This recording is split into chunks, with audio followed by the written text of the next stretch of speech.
Plastic is no longer fantastic. In 2017, Carlos Ferrando, a Spanish engineer turned entrepreneur, saw a piece of art in a museum that profoundly affected him. What Lies Under?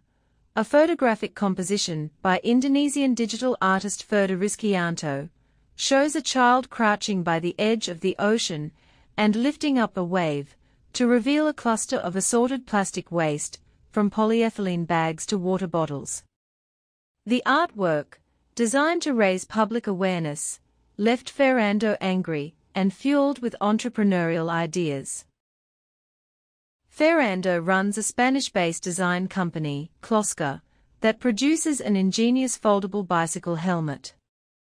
But he has now also designed a stylish glass water bottle with a stretchy silicone strap and magnetic closure mechanism that means it can be attached to almost anything, from a bike to a bag to a pushchair handle. The product comes with an app that tells people where they can fill their bottles with water for free. The intention is to persuade people to stop buying water in plastic bottles, thus saving consumers money and reducing the plastic waste piling up in our oceans. Bottled water is now a $100 billion business, and 81% of the bottles are not recycled. It's a complete waste. Water is only 1.5% of the price of the bottle. Ferrando cries. Indeed, environmentalists estimate that by 2050 there will be more plastic in our oceans than fish, and that's mainly down to such bottles. We are trying to create a sense that being environmentally sophisticated is a status symbol, he adds. We want people to clip their bottles onto what they are wearing, to show that they are recycling and to look cool. Ferrando's story is fascinating because it seems like an indicator of something unexpected. 3 decades ago, conspicuous consumption, the purchase of luxuries, such as handbags, shoes, cars, etc., on a lavish scale heightened people's social status.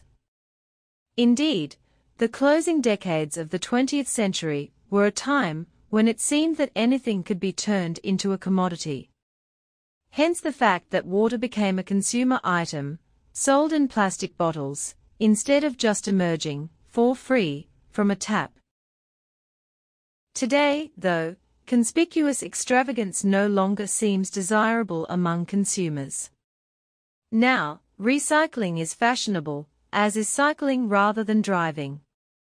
Plastic water bottles have become so common that they do not command status. Instead, what many millennials, young people born in the late 20th century, prefer to post on social media are real bottles, or even the once widespread thermos bottles. Some teenagers currently think that these stainless steel vacuum-insulated water bottles that are coming back onto the market are ultra cool. Never mind the fact that they feel oddly out of date to anyone over the age of 40, or that teenagers in the 1970s would have avoided ever being seen with one. It is uncertain whether Closca will succeed in its goal. Although its foldable bike helmet is available in some outlets in New York, including the Museum of Modern Art, it can be very hard for any design entrepreneur to really take off in the global mass market, though not as hard as it might have been in the past. If an entrepreneur had wanted to fund a smart invention a few decades ago, he or she would have had to either raise a bank loan, borrow money from a family member, or use a credit card. Things have moved on slightly since then. Entrepreneurs are still using the last 2 options, but some are also tapping into the ever-growing pot of money that is becoming available in the management world for corporate social responsibility investments. And then there are other options for those who wish to raise money straight away. Ferrando posted details about his water bottle venture on a large, recognized platform for funding creative projects. He appealed for people to donate $30,000 of seed money, the money he needed to get his project going, and promised to give a bottle to anyone who provided more than $39 in donations. If he received the funds, He stated that the company would produce bottles in gray and white. If $60,000 was raised, a multicolored one would be made.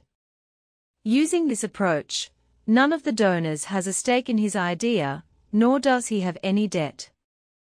Instead, it is almost a pre-sale of the product, in a manner that tests demand in advance and creates a potential crowd of enthusiasts. This old-fashioned community funding with a digital twist is supporting a growing array of projects ranging from films to card games, videos, watches and so on.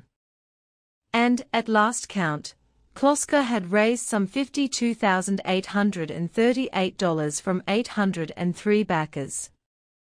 Maybe, 20 years from now, it will be the plastic bottle that seems peculiarly old-fashioned.